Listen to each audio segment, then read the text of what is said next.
Bueno, buenas, ¿cómo les va? He vuelto. El aplauso, que no sé si va a aparecer en el video o no, no lo sé, es porque estoy tratando algo nuevo. Así que nada, veremos cómo sale, veremos mis dotes de edición, qué tal, pero estoy tratando de grabar el audio por un lado y el video por el otro para que no me bajen la calidad del video, porque es muy frustrante usar ciertos programas que te graban video y audio juntos, que el audio sale súper divino, pero el video... Así que, bueno, veremos qué tal sale, veremos si Odín, todos los dioses me acompañan. Así que bueno, bienvenidos, bienvenidas. Volví aquí con un nuevo episodio, un nuevo capítulo de La vaca y el hielo, el podcast donde nos dedicamos a descongelar los mitos nórdicos de manera amena y sencilla. Mi nombre es Orne, para los que no me conocen, ¿sí? Soy eh, muy entusiasta de la mitología nórdica, hago lecturas de runas y bla, bla, bla, bla, bla, bla. Mi presentación para otro momento. En fin, bueno, ¿qué nos trae aquí hoy? Me desaparecí un gran tiempo, ¿sí? Para los que me venían como siguiendo un poquito y venían escuchándome. Y fue por varias razones, entre ellas la universidad y que estaba organizando este nuevo proyecto que, si bien es el mismo podcast y vamos a seguir con la misma temática de mitos nórdicos, vamos a empezar hoy día con la lectura de la Edda Mayor, ¿sí? ¿Qué es la Edda Mayor? ¿Qué son las Eddas en realidad? Si me siguen en Instagram, vieron el reel que hice, ¿sí? Y está el short aquí en YouTube, que aquí se los dejo, donde anunciaba que iba a hacer esto de leer las Edas y di una pequeña información sobre lo que son las Edas. Ya me estoy yendo por las ramas, esto me pasa por no tener guión, maldita sea. En fin, con las Edas lo que pasa es que son las dos obras cumbres, o sea, son la fuente principal, son el recurso escrito más grande que tenemos de mitología nórdica a la fecha, que se ha conservado escrito. Obviamente hay otras fuentes, pero estas son como las primarias, las que dieron el puntapié a todo, y es a través de las Edas que escritores tales como Tolkien se inspiraron en parte para la creación de sus mundos legendarios. Así que el peso que tienen es mayúsculo. En fin, yo voy a empezar con la Edda Mayor, que si bien fue descubierta parte de ella fue descubierta en un manuscrito, el Codex Regius, en 1643. Se considera que los cantos más antiguos que aparecen en este Codex Regius, que aparecen en la Edda Mayor o la Edda en verso, la Edda poética, son del siglo XI, es decir, anteriores a lo que sería después la Edda Menor, escrita por Snorri Sturluson, que no está en verso y que sirve como una guía de poesía escáldica, de técnicas para los poetas escaldos de la época de Snorri Sturluson, y esta se escribió en 1220 aproximadamente. Pero el tema es que de la Edda Mayor no sabemos con exactitud en qué momento se escribió cada canto, no conocemos los autores, hay muy pocos de los cantos de la Edda Mayor, creo que casi ninguno, no me quiero equivocar, que no están atribuidos a nadie, o sea, están anónimos. En fin, una introducción lo más rápida que pude y lo más escueta que pude hacerlo. Voy a ir tirando datos igual de las Edas a medida que vayamos leyendo. Nuestro foco va a estar en la Edda Mayor. Como dije antes, la Edda poética o Edda en verso. Esta Edda se caracteriza por precisamente estar conformada por versos, por cantos. Son entre 36 y 37 cantos en total. La edición que yo voy a estar leyendo es la edición de Luis Lerate, cosa, la traducción de él, de Luis Lerate, creo que se pronuncia así el apellido, disculpas si no, la traducción al español, comentada por él. Yo, si bien voy a estar haciendo mis propios comentarios, parte de mis comentarios surgen en base a las notas de Lerate, del traductor de esta edición. Esta edición está conformada por entre 36 y 37 cantos y está dividido en los cantos de origen mitológico, que es en los que me voy a enfocar, y los cantos de índole más heroica, más de saga, más de caballeros, etcétera, que pierden un poco el rasgo mitológico, el aspecto mitológico. Si bien esos los voy a mencionar también y los vamos a leer, quiero que sepan que, bueno, en ese aspecto no van a tener tanto de los mitos y los dioses, que es lo que nos congrega aquí. Bien, vamos a iniciar por el canto primero de esta edición y de la mayoría de las ediciones, que es la canción de la divina, o en su título original, Volus Pa. ¿Sí? Hay otras versiones con otro título en español. Aquí, la visión de la divina. Contexto. Odín, rey de dioses, dios de dioses, padre de todo. Si ya escucharon mi capítulo sobre Odín, sabrán todo esto. Se acerca, busca a una divina, una Volva, por eso Volspa, y le exige, hay versiones que dicen que es como que la revive, ¿no? O le habla a la adivina que está muerta. Hay distintas versiones. Le pide, le exige, depende de la traducción, que le cuente los secretos, le cuente sobre el pasado, sobre el presente y sobre el futuro. La visión se centra principalmente, se centra tanto en el pasado como en el futuro. Es decir, la divina no habla únicamente de lo que va a pasar, sino también de lo que pasó. En fin, con esto en cuenta, sepan que hay muchísimos spoilers en la canción de la divina. O sea, literalmente decidieron empezar los cantos con los spoilers. Pero bueno, como está en verso, hay cosas que hay que como interpretarlas. Yo lo que voy a estar haciendo acá, les voy a estar desarmando esos spoilers, así que si hay cosas que quieren saber más adelante y quieren escuchar este capítulo en otro momento, lo pueden hacer, pero me ayudarían en este momento pausando el video, dándole like, suscribiéndose y siguiéndome en Instagram en dagmar.altovalle y aquí en mi canal de YouTube, Orne Puricelli. Y también pueden encontrar el podcast en Spotify como La Vaca y el Hielo. Así que muchas gracias. Y una vez que hicieron eso, pueden decidir si continuar y enterarse de todos los spoilers que nos tira la divina, o dejar el video aquí y ver el próximo con menos spoilers. Bien, ¿comenzamos? Silencio a los dioses, a todos pido, a los grandes o humildes hijos de Heimdall. ¿Quieres, oh Valfot, que yo bien cuente mis primeros recuerdos de antiguos dichos? Bien, estrofa 1, aquí tenemos. Hijos de Heimdall. ¿A qué refiere la divina con hijos de Heimdall? Los hijos de Heimdall, hay otra leyenda, que lo veremos en otro canto, donde se nos cuenta el origen de los hombres o de la humanidad, ¿no? Para que seamos un poco, saquemos un poco el sesgo misógino de patriarcado, la humanidad. Pero bueno, contexto, recordemos, esto es el medioevo, vamos a estar hablando de hombres, ¿no? Y no de humanidad, ¿sí? No es algo que yo decida, es como estaba en ese momento. Según esta leyenda, Heimdall, el dios guardián, el dios que protegía el Bifrost, la entrada a Asgard, había dado origen de manera muy peculiar y muy controversial, ya lo veremos, a los tres estratos sociales de los hombres: los siervos, los hombres libres y los señores. Punto. Valfort. Va a haber un contador de las veces que mencionamos a Odín y veremos cuántas veces lo mencionamos hoy. Valfort es uno de los nombres de Odín, que este nombre quiere decir el padre de los caídos por armas, según la traducción de la edición que estoy leyendo. ¿Bien? Y acá la divina que le dice que yo bien cuente mis primeros recuerdos de antiguos dichos, o sea, que le transmita la información del pasado, ¿no? No solamente le está pidiendo la información sobre el presente, sino sobre lo que ha pasado. Eso es el presente, sobre el futuro, sino sobre también lo que ha pasado. En fin. Bien, sigo. Gigantes recuerdo en remotos tiempos, de ellos un día yo misma nací.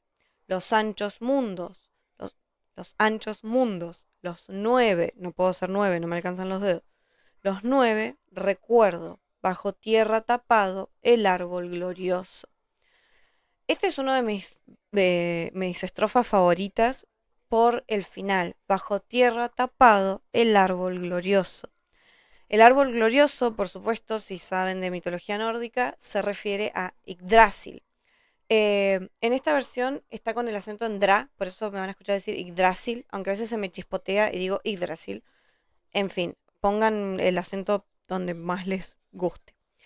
Que es el fresno sagrado, es el fresno que contiene los 9 mundos, por eso ella dice los anchos mundos, los 9. Y acá nos hace referencia a su origen. La divina es una Jotunheim, es hija de gigantes, ¿no? De ellos un día yo misma nací. Y bajo tierra tapado el árbol glorioso nos habla de la antigüedad de la divina. La divina es tan vieja como los mundos mismos. Ay, disculpe señora. Tan antigua, tan ancestra, güey. Ella tiene la misma edad que el árbol, o más, porque el árbol era una semilla, bajo tierra tapado. O sea, Yggdrasil ni siquiera había brotado aún. Me encanta esta parte. Bien, sigo. No había en la edad en que Ymir vivió ni arenas ni mar ni frescas olas. No estaba la tierra ni arriba el cielo. Se abría un vacío, hierba no había. Acá está hablando del Ginnungagap,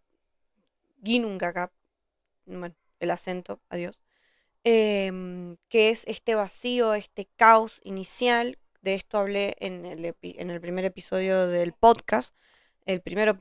Van a ver que no tengo guión, nada ahí. Un desastre, pero mucho amor.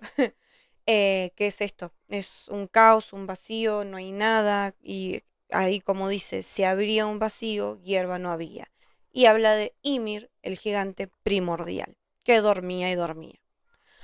Mas los hijos de Bur sacaron el mundo, ellos crearon el Midgard glorioso. Desde el sur el sol la tierra alumbró y brotaron del suelo las plantas verdes.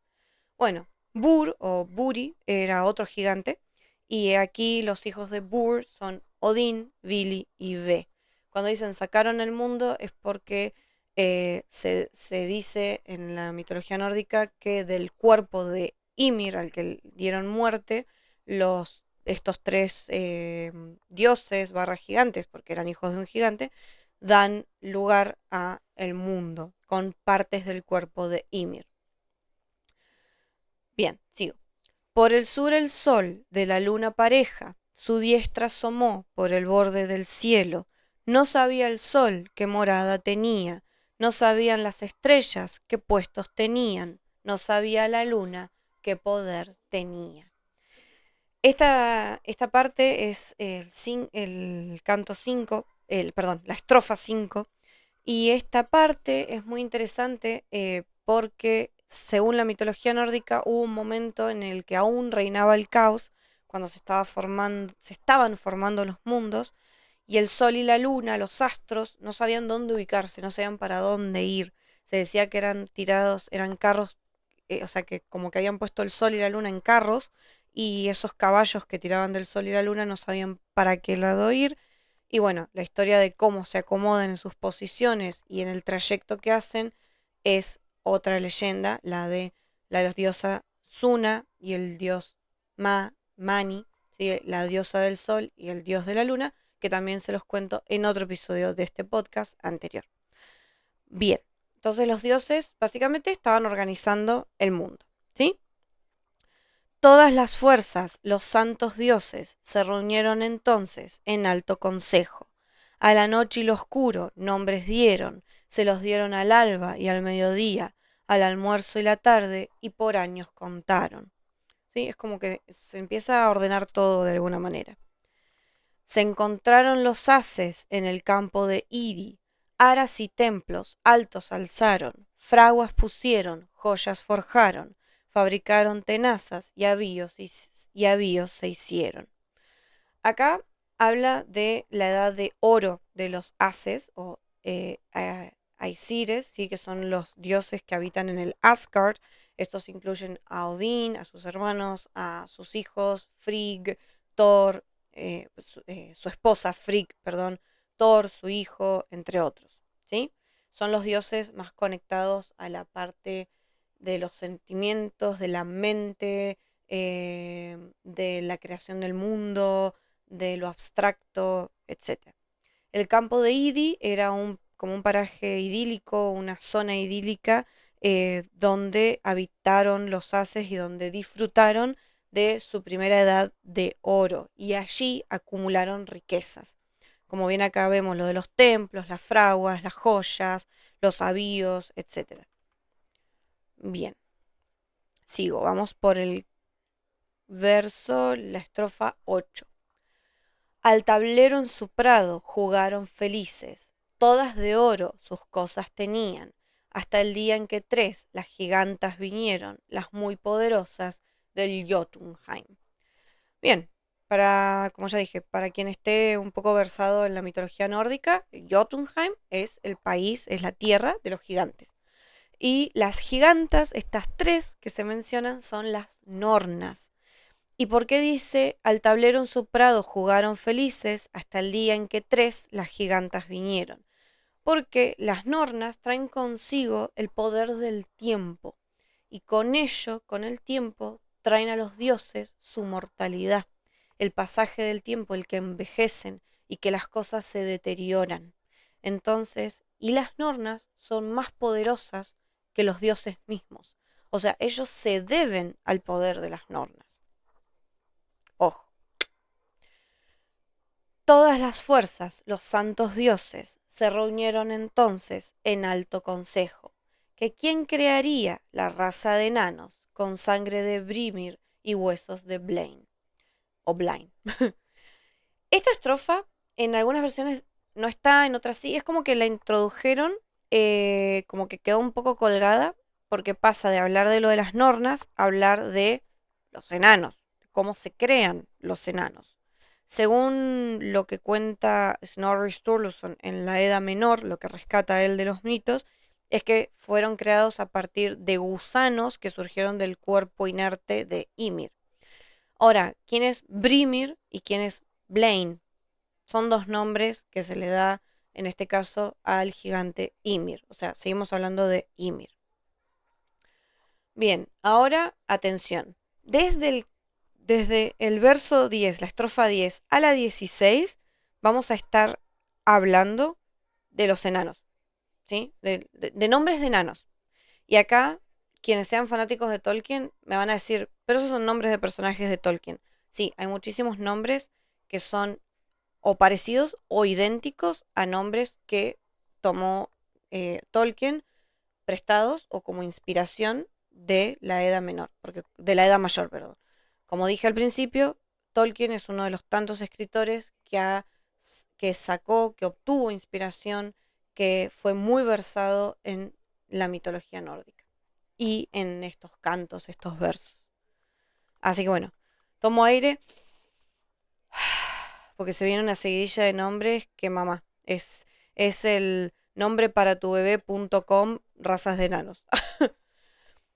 Mod Sognir fue de la raza de enanos el más principal. Durin II, con figura de hombres, enanos hicieron, muchos de tierra, como Durin dijo. Ni y Nidi, Nordri y Sudri, Austri y Vestri, Altiof, Dvalin, Nar y Nein, Nipin, Dain, Bifor, Bafor, Bombur, Nori, An y Anar, Ai, Mjodvidnir, Vig y Gandalf, Vindalf, Train, Tek y Thorin, Tror, Vit y Lit, Nar y Nigard, así los enanos, Regin y Ratsvid bien en Humero. Fili, Kili, Fundin, Nali, Hepti, Vili, Hanar, Svur, Frar, Hernbury, Freg y Loni, Arvan, Yari, Aikins, Kjaldi. Hay un par de nombres que no busqué la pronunciación, mis disculpas, así que si los estoy matando, perdón. Más o menos me hago una idea de algunas pronunciaciones, pero de otras, vamos a decir, es una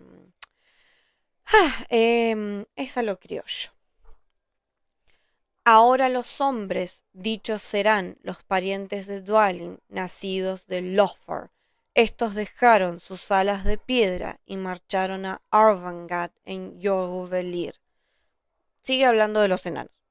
Allá estaban Draupnir y Tolkstrasir, Har, Hauspori, Illevang, Gloi, Skirfir, Virfir, Skafir, Ai, Alf e Ingvi, Aikin Skjaldi.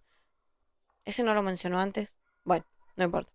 Fjalar y Frosty, Finn y Gunnar. Nunca se olvide, en tanto haya hombres, la línea de enanos que lleva hasta Lothar. Acá es como que algunos dicen que por un lado menciona a la primera línea de enanos y después menciona a la segunda, a los que nacen de Lothar. Pero bueno, nada, esta no es una clase de genealogía de enanos, ¿ok? Cerramos ahí.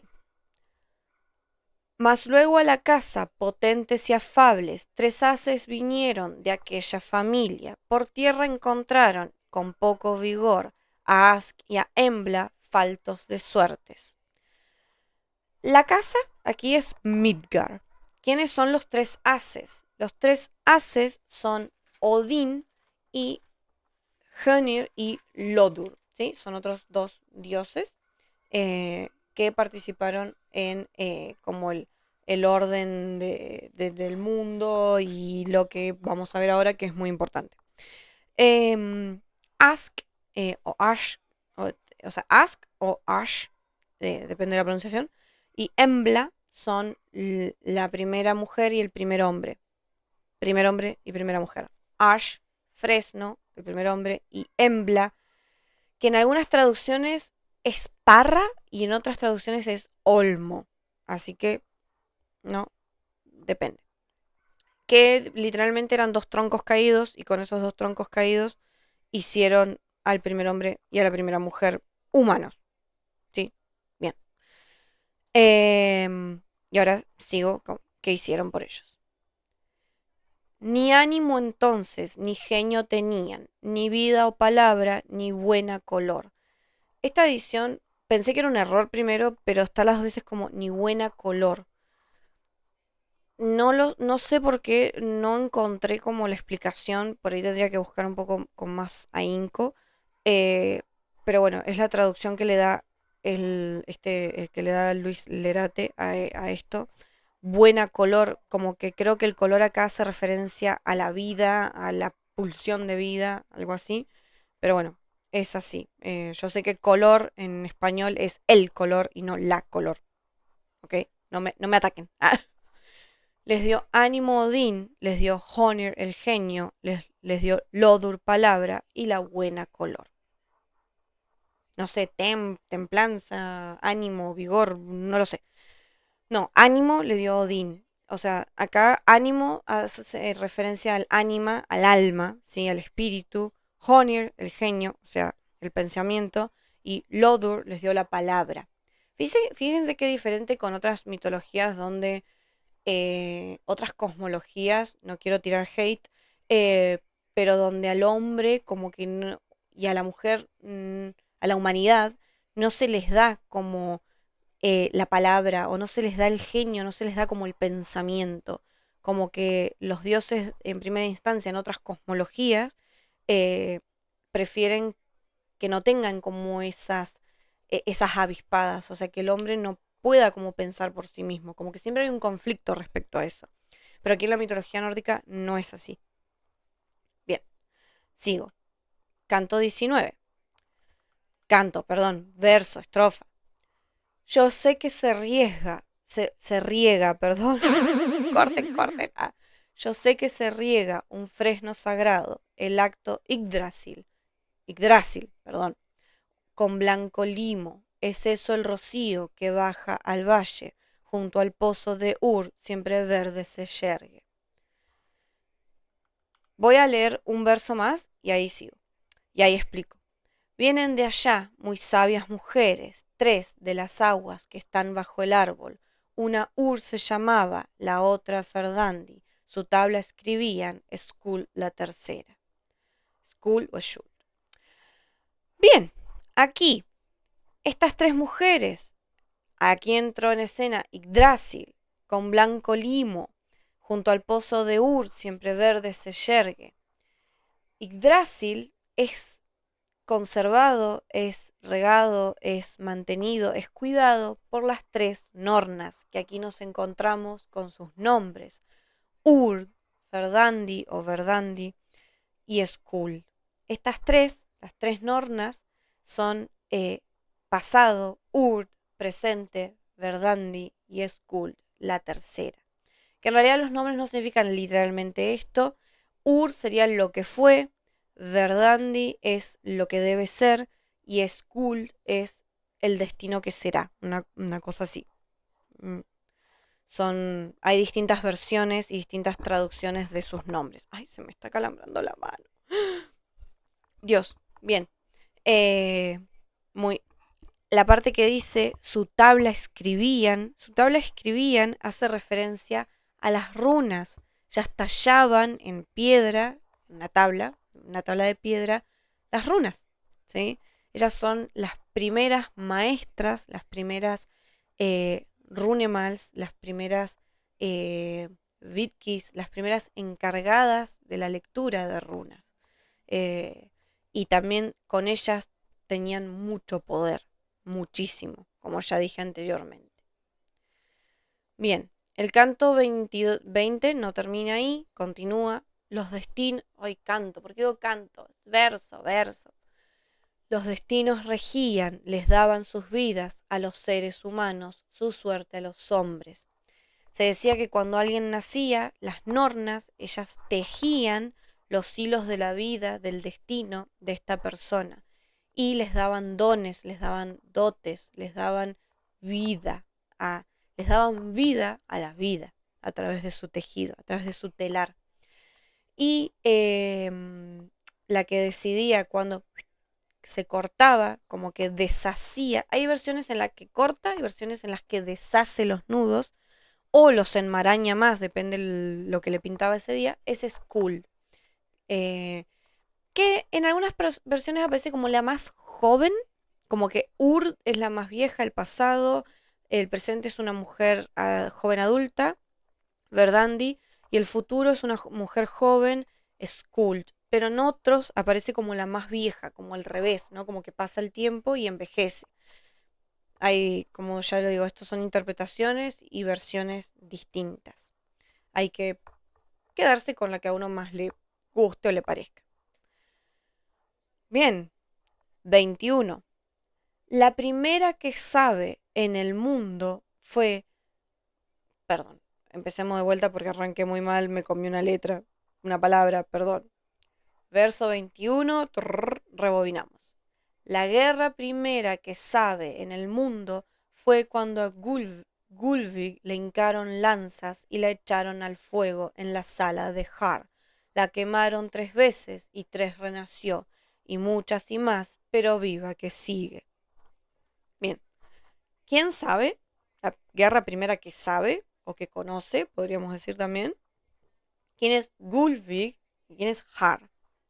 Gulvig, o Gulvig, era una bruja que logró entrar al Asgard evadiendo la guardia de Heimdall, que Heimdall quedó como alumbrado, asombrado, estupefactado por Gulvig, y esto lo cuento en el episodio sobre Njord, el dios náutico, el dios del mar, y cómo terminó como rehén, siendo parte de los rehenes de los Ases en un intercambio que hubo entre Vanes y Ases en esta guerra primera, la primera guerra sangrienta entre los Ases, los dioses del Asgard, y los Vanir, los dioses del Vanaheim.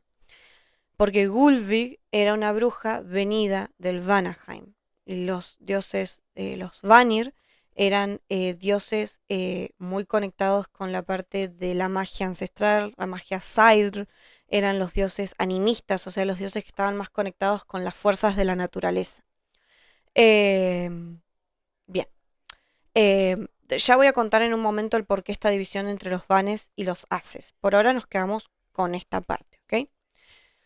En la sala de Har es Odín, ¿sí? Es otro de los nombres de Odín. Y no hay una traducción para este nombre de Odín, ¿sí? Solo Har, ¿ok? Como la sala de Har sería el Valhalla. Gulvig era una de las brujas que podríamos decir mala, pero según los haces era mala. Mis gatos se quieren pelear, no. Ibar, no, no, no. Salí, no. Tengo mis dos gatos acá, perdón. No los puedo enfocar porque después voy a perder el foco, pero bueno, nada. Madre de gatijos. Ahí mi mamá se lo lleva. Bueno, en fin, retomo. Y Gulvig llegó como exigiendo oro a los dioses, a los haces, porque sabía que habían como obtenido, habían juntado muchas riquezas, muchas joyas, mucho oro, y a ella no había cosa que no le gustara más que el oro y las joyas. Entonces ella fue como cachondeándose y fue como en onda, a ver, como que tienen mucho acá, ¿no? Como, ven, a ver, compartan un poquito, ¿no? ¿Cómo es el dicho? Calabaza, no, ese es calabaza, calabaza, o taza, taza, cada uno a su casa, ese no es. El que mucho abarca, poco aprieta, tampoco. El pez por la boca muere, no. Ay, no sé. Bueno, hay un dicho que es sobre acumular muchas cosas y no compartir. El que tiene y no convida tiene un sapo en la barriga. Ahí va, me iba a salir, me iba a salir. Ella entró así, como el que tiene y no convida tiene un sapo en la barriga. Bueno, cuestión que a los haces no les gustó ni mierda esto, no les gustó para nada y la quisieron matar porque aparte ella usó magia y se sintieron como invadidos y se sintieron, obviamente, ¿no? Es como, imagínate que alguien te abre la puerta de tu casa, se te meta tipo, y haya podido forzar el cerrojo, haya pasado lo más bien y así como rari, ¿no? Bien, además de que para ellos era una bruja de las malas, ¿sí? Canto 22. Casa que iba, Hyde la llamaban, bruja divina con artes de vara, hechizó cuanto quiso, hechizó a su placer, por delicia quedó de las hembras malignas. ¿Sí? Y acá es como que cierra con esta idea de que Gulvig no fue una presencia amistosa o agradable para los haces, y Gulvig es como que pone en jaque esta idea de la acumulación de las riquezas. Es los Ases primero quedaron en jaque con la llegada de las Nornas y después con la llegada de Gulvig. Como que todo el tiempo hay un corte, y es una enseñanza, ¿no? Siempre las mitologías se acercan a la realidad de los hombres, como que nos señalan algo, nos dicen, no, el cambio es lo único constante, o sea, no todo permanece, no todo se congela en el tiempo, no, no todo es para siempre, y Gulvig es como la enseñanza contra la soberbia, contra la acumulación, contra esta necesidad de tener y tener, la avaricia, ¿no? Es como, es el jaque a la avaricia de los dioses. Las hembras malignas, en este caso, hace alusión a las brujas, eh, porque la hechicería, como que en la mitología nórdica la hechicería tiene esta ambivalencia, como que por un lado está bien vista y por otro lado está vista como un arte mala, ¿sí? Como algo negativo. Yo no lo digo eso. ¿Pero por qué? Porque tenemos que tener en cuenta que muchos de los cantos fueron escritos y fueron traducidos en época ya cristiana, ¿sí? Entonces hay mucho sesgo del cristianismo que iba en contra y calificaba de hereje, de pagano, de demoníaco a la hechicería.